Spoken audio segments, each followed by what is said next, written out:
seizures and epilepsy can be frightening and confusing, and doctors at the Overlake Neuroscience Institute are helping patients get answers and care they need. Here to share more with us is Overlake's Dr. John Eaton. Thank you so much for being here. Yep.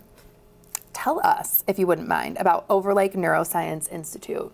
Yeah, so Overlake Neuroscience Institute is one of the only epilepsy centers on the east side in Seattle. Patients can go there for any type of epilepsy care that they need, for any sort of specialist treatment, basically. What makes it so unique to have this on the east side, would you say? So we offer advanced diagnostic testing, including EEG, brain imaging. People can get kind of all the care that they need to figure out what's going on with their seizures and to get them appropriately treated. Definitely. And what exactly is epilepsy? Because we hear this sometimes a lot, but people at home might not know exactly what that means. Yeah, so epilepsy refers to basically just having multiple unprovoked epileptic seizures, meaning due to abnormal electrical activity in the brain.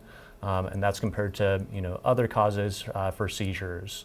Epilepsy refers to just having multiple unprovoked epileptic seizures. So that's the difference between that versus one single seizure, is that correct? Yeah, so people can have a single seizure, particularly if it's related to something like a brain injury or something requiring hospitalization, alcohol withdrawal, medication reactions, things like that can sometimes cause a single seizure.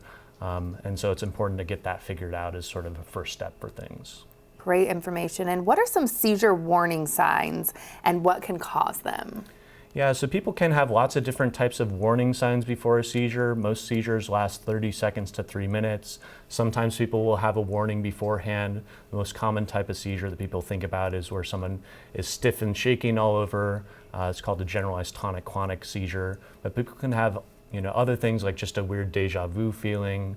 They can have twitching just on one side of their body or in their face, other things like that kind of as the early warning signs. Can most people with a seizure warn somebody that's nearby, like, uh-oh, something's not right, or do you feel like most can happen pretty quickly, that you would then just find someone or see someone having a single seizure? Yeah, so some patients get a warning sign really predictably before every single seizure. A lot of patients don't really have a warning, and so it is something that more family members, loved ones, friends, coworkers sort of see a patient having a seizure and need to figure out what to do.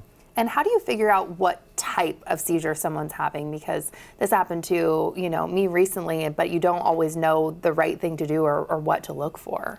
Yeah, so main thing to do for someone who's seen someone having a seizure is to try to avoid any injuries. So if somebody looks like they're starting to have a seizure, trying to get them safely to the ground, trying to clear the area around them, making sure they don't injure themselves.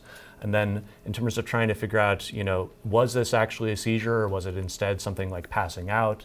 If it's a first-time seizure, getting someone to the emergency department to get everything checked out is kind of the first step. But then after that, it's sort of my job of figuring out, okay, what actually happened with this episode? What tests do you need, basically? Yeah, and when should people come and see you then? Like after someone says, I think that was a seizure, is that okay? I mean, obviously sometimes people don't want to feel dramatic, but I say go in and talk to someone. Yeah, so definitely seeing any neurologist for a first seizure can be helpful. My focus definitely is on patients who are still having lots of seizures despite being on medications. And so if you are still having any seizures, you can definitely see me seeing an epilepsy specialist as opposed to a general neurologist. Is definitely helpful to figure out, okay, what exactly is going on with these episodes? What are things that we can do to get the seizures under better control? Yeah, and I guess that is interesting for me to know, like, what can you do to get some of these? I guess it depends on what you have, right? Yeah, so one of the most important tests and one of the best tests that we have is in-hospital EEG. So the EEG is where we have stickers and wires on the brain or on the scalp to record brain activity. And being able to actually record a seizure with this equipment attached, having someone come off of medications even to try to trigger a seizure in the hospital where someone's hopefully more safe than just being out in the world. It can be scary sounding, but it's something we do pretty regularly to try to figure out, okay, are seizures all coming from one part of the brain? Is this actually more a passing out episode? Sometimes people can have episodes that look like seizures that are more related to stress actually. So trying to figure that all out can be really helpful, getting the in-hospital EEG. Definitely. Is there anything else before you leave today that you think is really important that people should know? Yeah, so definitely come to Overlake. We have kind of all the aspects of care that somebody might need for treating their seizures. We have also surgical and device options for treating epilepsy too, if the medications aren't completely effective. So if anybody is having any seizures at all, they should be coming to me so we can get things figured out. Awesome information today. Thank you so much for being here, Doctor. Yeah, thank you. And to learn more about Overlake and its epilepsy program, just visit the website that you see right there on your screen. New Day Northwest is sponsored by Overlake Medical Center and Clinics.